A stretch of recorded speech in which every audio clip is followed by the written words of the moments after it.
আওয়ামী লীগ নিষিদ্ধের দাবিতে বিক্ষোভ সমাবেশ হচ্ছে। বিক্ষোভের আরো খবর জানাবো। আমাদের সাথে এবার যোগ দিচ্ছেন সহকর্মী রাশেদ আনিস। রাশেদ, আপনার কাছে এনসিপির ডাকা সমাবেশের সার্বিক কি তথ্য রয়েছে জানাবেন, আর নেতা কর্মীরা কি বলছেন?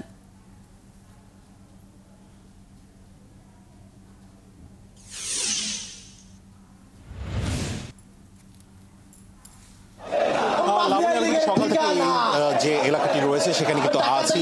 কিছুক্ষণ আগে আমি যমুনা যেই প্রধান উপদেষ্টা বাসভবন রয়েছে সেই জায়গাটার মধ্যে ছিলাম এবং সেখানে কিন্তু মোটামুটি এই যে বিক্ষোভ সমাবেশ, এই বিক্ষোভ সমাবেশটি কিন্তু অনুষ্ঠিত হচ্ছিল এবং এখন কিন্তু ঘণ্টাখানেক আগে কিন্তু নামাজের একটি বিরতি দেওয়া হয়। তারপর কিন্তু এই যে এই জায়গাটি রয়েছে পিছনে 5টি ট্রাক দিয়ে একটি বিশাল মঞ্চ প্রস্তুত করা হয়েছে এবং সেই মঞ্চে কিন্তু কিছুক্ষণের মধ্যে অল্প কিছুক্ষণের মাঝে কিন্তু এই যে মহাসমাবেশটি রয়েছে বা গণসমাবেশটি রয়েছে সেটি কিন্তু শুরু হতে যাচ্ছে।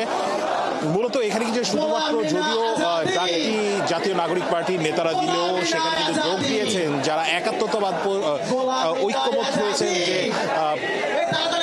ফ্যাসিস্ট সরকারের বিরুদ্ধে যারা গণ অভ্যুত্থানে যোগ দিয়েছিলেন এবং যারা চান যে আওয়ামী লীগের দলীয়ভাবে বিচার হোক, তারাই কিন্তু এখানে একসাথে যোগ দিয়েছেন হেফাজতে ইসলাম, যোগ দিয়েছেন জামাতে ইসলাম, যোগ দিয়েছেন জুলাই অভ্যুত্থানে গণ অভ্যুত্থানে আহত শহীদ পরিবারের সদস্যরা। তার পাশাপাশি রয়েছে ইসলামী আন্দোলন, বাংলাদেশ গণতান্ত্রিক পার্টির নেতাকর্মীরা এবং তারা কিন্তু সকাল থেকে এখানে অবস্থান নিয়ে রেখেছিলেন এবং মূলত তারা যে ঘোষণাটি দিয়েছিলেন যে জুমার নামাজের পর ছোট ছোট মিছিল আকারে কিন্তু নেতাকর্মীরা এখানে এসে যোগ দিবেন এবং সেই অনুযায়ী কিন্তু ব্যবস্থা নেওয়া হচ্ছে। এখন কিন্তু দেখা যাচ্ছে মোটামুটি জনসমাগম হয়েছে, তবে সামনে আরো বেশি জনসমাগম হওয়ার চিন্তাভাবনা তারা করছেন। যেহেতু বিভিন্ন রাজনৈতিক দলের নেতাকর্মীরা একসাথে জড়ো হবেন, সেক্ষেত্রে কিন্তু বলাই যায় যে আওয়ামী লীগ নিষিদ্ধের দাবিতে যারা একমত রয়েছেন যে সমস্ত রাজনৈতিক দলগুলো, তারা সবাই এখানে এক ছাদের নিচে কিন্তু মিলিত হবেন। ফোয়ারার সামনে যেই প্রধান উপদেষ্টা বাসভবন রয়েছে, ফোয়ারার সামনে ইন্টারকন্টিনেন্টাল হোটেলের পাশে কিন্তু 5টি ট্রাক দিয়ে একটি মঞ্চ তৈরি করা হয়েছে। তাদের যে দাবিগুলো রয়েছে সেই দাবিগুলোর মধ্যে রয়েছে যে 16 বছর ধরে আওয়ামী লীগের যে অপরাধের কারণে তারা তাদের আওয়ামী লীগকে দলগতভাবে নিষিদ্ধ এবং আওয়ামী লীগের রাজনীতি নিষিদ্ধ করতে চাচ্ছেন। সেটি হচ্ছে যে 2009 সালে বিডিআর বিদ্রোহ দমনের নামে 57 জন সেনা কর্মকর্তার হত্যাকাণ্ড তাদের দাবি নাম্বার 1। তার পাশাপাশি রয়েছে গুম, খুন, ক্রসফায়ারের মাধ্যমে হাজার হাজার মানুষের প্রাণহরণ। 2014, 2018 ও 2024 সালে তিনটি অবৈধ নির্বাচনের মাধ্যমে জনগণের ভোটাধিকার হরণ। 2013 সালে হেফাজত ইসলামের সমাবেশের উপর চালানো হত্যাযজ্ঞ, যে কারণে কিন্তু এই যে গণসমাবেশ সেই সমাবেশে কিন্তু একাধিক হেফাজতের নেতাকর্মীদেরকে আমরা দেখেছি। তাদের 5 নম্বর যে দাবিটি রয়েছে লক্ষ লক্ষ কোটি টাকায় দুর্নীতি, লুটপাট ও পাচার। 2021 সালে মোদি বিরোধী আন্দোলনে চালানো হত্যাকাণ্ড, জুলাই গণ অভ্যুত্থানের সময় চালানো নজিরবিহীন হত্যাকাণ্ড, এই সমস্ত গণহত্যা, এই সমস্ত বিষয়গুলো নিয়ে কিন্তু তারা অনেক আগে থেকেই আওয়ামী লীগ নিষিদ্ধের দাবি জানিয়ে আসছিলেন এবং হত্যাকাণ্ডের বিচারের দাবি জানিয়ে আসছিলেন। তারা মূলত প্রতিটি অপরাধের জন্য আন্তর্জাতিক মানসম্পন্ন ট্রাইব্যুনাল বা কমিশন গঠন করে আওয়ামী লীগের বিচার নিশ্চিত করার দাবি জানিয়েছেন। আগামী নির্বাচনের আগেই আওয়ামী লীগ প্রশ্নের মীমাংসা করতে অন্তর্বর্তীকালীন সরকারকে আহ্বান জানিয়েছেন। বিচার চলাকালীন আওয়ামী লীগের গোষ্ঠীর বা অঙ্গ সংগঠন যেগুলো রয়েছে, যেমন ছাত্রশিল্প নিষিদ্ধ হয়েছে এবং তার পাশাপাশি যুবলীগ, স্বেচ্ছাসেবক লীগ, সেগুলোকে কিন্তু আসলে নিষিদ্ধ করতে হবে এবং 2014, 18 এবং 24-এর যে অবৈধ নির্বাচন আছে সেই অবৈধ নির্বাচনে যা মানুষের ভোট হরণের অধিকার থেকে যে বঞ্চিত করা হয়েছে তার বিচার করতে হবে। আমি কিন্তু 1 সপ্তাহ আগে 2রা মে কিন্তু বাইতুল মোকাররমের দক্ষিণ গেটে এনসিপির নেতারা একটি মহাসমাবেশ করেছিলেন। সেখানেও কিন্তু তারা আওয়ামী লীগ নিষিদ্ধের দাবি জানিয়েছিলেন, নাহিদ আক্তার থেকে শুরু করে সবাই। এবং আপনি জানেন বেশ কিছু ঘটনা গেল কয়েকদিনে ঘটেছে। গাজীপুরে এনসিপি নেতা, এনসিপির মুখ্য সংগঠন হাসনাত আবদুল্লাহর উপর হামলা করা হয়েছে। 10-12 জন সন্ত্রাসী, আওয়ামী লীগ সন্ত্রাসী দ্বারা তার গাড়ি বহরে হামলা করা হয়েছে, গাড়িতে হামলা করা হয়েছে এবং তার দাবিতে কিন্তু তখন উত্তাল হয়েছিল। এবং গতকাল সাবেক রাষ্ট্রপতি আব্দুল হামিদ যখন বিদেশে চলে যান তখন কিন্তু এই যে আন্দোলন, সেই আন্দোলনের জোর কিন্তু অনেক বেড়ে যায় এবং গতকাল রাতে আমরা একাধিক কার্যক্রম দেখি। গতকাল রাত 8টার দিকে কিন্তু আমরা দেখি যে জুলাই মঞ্চের লোকজন তারা শাহবাগ অবরোধ করেন করেন। ইনকিলাব মঞ্চকে দেখি বঙ্গভবন ঘেরাও করার জন্য, বঙ্গভবনের সামনে অবস্থান নেওয়ার, এবং হাসনাত আব্দুল্লাহ রাত 10টার দিকে তার এনসিপির অন্যান্য লোক জনসমাগম নিয়ে এবং অন্যান্য ছাত্রদের নিয়ে কিন্তু এখানে অবস্থান করেন। অবস্থান করার পর থেকে কিন্তু প্রায় 16 ঘন্টার মতো অতিবাহিত হয়ে গেছে। রাশেদ, আপনি থাকুন সেখানে, তথ্য সংগ্রহ করতে থাকুন। নিশ্চয়ই আমরা আপনার মাধ্যমে আরও তথ্য দর্শকদেরকে জানানোর চেষ্টা করব। দর্শক, আওয়ামী লীগ নিষিদ্ধের দাবিতে এনসিপির ডাকা সমাবেশের আরও তথ্য জানাবো আপনাদেরকে। এবার আমাদের সাথে যুক্ত হবেন কাকরাইল থেকে আমাদের সহকর্মী সাদ্দাম হোসেন। সাদ্দাম, সার্বিক নিরাপত্তা ব্যবস্থার তথ্য জানাবেন আমাদের।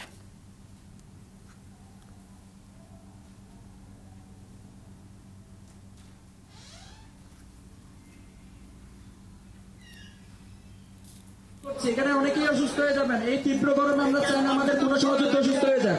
আমরা চাই না আমাদের একজন সহযোদ্ধা অসুস্থ হয়ে যাক।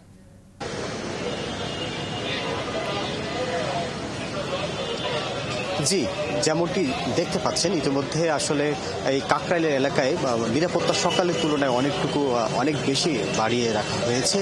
বিশেষ করে সেনাবাহিনীর টহল টিম আরও বাড়ানো হয়েছে, পাশাপাশি র্যাব এখানে অবস্থান নিয়েছেন, আমরা যেটি সকালে ছিল না।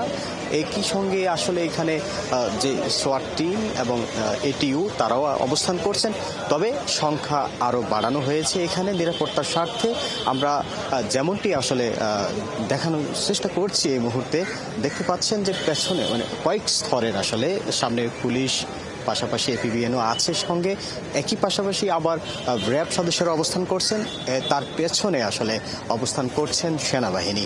তো অল্প কিছুক্ষণ আগেই এখানে আসলে ডিএমপির কমিশনার তিনি এসে ঘুরে গিয়েছেন এখানে। তিনি কিছুক্ষণ আগেই, মাত্র অল্প সময় আগে তিনি এখান থেকে পরিদর্শন করে চলে গিয়েছেন। তিনি ঊর্ধ্বতন কর্মকর্তাদেরকে আসলে নির্দেশনা দিয়ে গিয়েছেন যে নিরাপত্তায় যাতে কোনো ধরনের বিঘ্নিত না হয়। তো আমরা আসলে সেটি দেখেছি কিছুক্ষণ আগে, এবং একই সময়ে আমরা জুমার নামাজের পরই এখানে যে পরিস্থিতি আমরা হঠাৎ করে দেখলাম যে কয়েকজনের সংঘবদ্ধ হয়ে কয়েকটি মিছিল এখানে এসেছিল, কিন্তু তাদেরকে আসলে যমুনা বা আজকের যে আন্দোলনের কেন্দ্রস্থল সেখানে আসলে প্রবেশ করতে দেওয়া হয়নি। মূলত নিরাপত্তার স্বার্থে আসলে তাদেরকে এখানে প্রবেশ করতে দেওয়া হয়নি, এবং আইনশৃঙ্খলা বাহিনীর যারা ঊর্ধ্বতন কর্মকর্তারা রয়েছেন তারা বলেছেন যে এই পথ দিয়ে আসলে যেতে চাইলে আসলে এখানে ভিভিআইপি অনেকেই বসবাস করছেন, এবং একই সঙ্গে যমুনা প্রধান উপদেষ্টার যে কার্যালয়, সব মিলিয়ে এখানে আসলে প্রবেশ করতে দেননি নিরাপত্তার স্বার্থে। তবুও যাতে যারা মিছিল নিয়ে এসেছেন তাদের যাতে কোনো হয়রানি না হয় সেজন্য নেতা কর্মীদেরকে আসলে পার্কের ভেতর দিয়ে সমাবেশস্থলে যাওয়ার জন্য নির্দেশনা দিয়েছেন বা পরামর্শ দিয়েছেন। আমরা দেখেছি তারপর থেকে আসলে এখানে সেই আশানুরূপ কোনো ধরনের বিশৃঙ্খলা আর হয়নি। নেতাকর্মী যারা এসেছিলেন তারাও কিন্তু আসলে সেই পার্কের ভেতর দিয়ে সমাবেশস্থলে গিয়েছেন। তো বাইতুল মোকাররম প্লাস আশপাশে যে মসজিদের যে মুসল্লিরা তারা আর এদিকে আপাতত কোনো ধরনের ভিড় করছেন না, কিন্তু আমরা স্পষ্ট দেখতে পাচ্ছি এখানে বিপুল পরিমাণ নিরাপত্তা কর্মীরা আসলে অবস্থান করছেন। বিশেষ করে গোয়েন্দা নজরদারিও এখানে বৃদ্ধি করা হয়েছে, এবং আমরা একটু এই মুহূর্তে এখানে রমনা জোনের উপপুলিশ কমিশনার যিনি রয়েছেন, আমরা ঠিক তার সঙ্গে একটু কথা বলবো। তিনি নিশ্চয়ই জানাবেন আমাদেরকে যে এখানে কি ধরনের নিরাপত্তা ব্যবস্থা রেখেছেন এবং কি ধরনের তৎপরতা ওনারা রেখেছেন সেটা আমরা একটু জানতে চাই। কি ধরনের নিরাপত্তা আপনারা দেখছেন যে এখানে কাকরাইল মসজিদ ক্রসিং, এখান দিয়েই যমুনা অভিমুখে যাওয়া যায়। তো এই দিকে এখন সকল রকমের যানবাহন চলাচল কিন্তু বন্ধ আছে।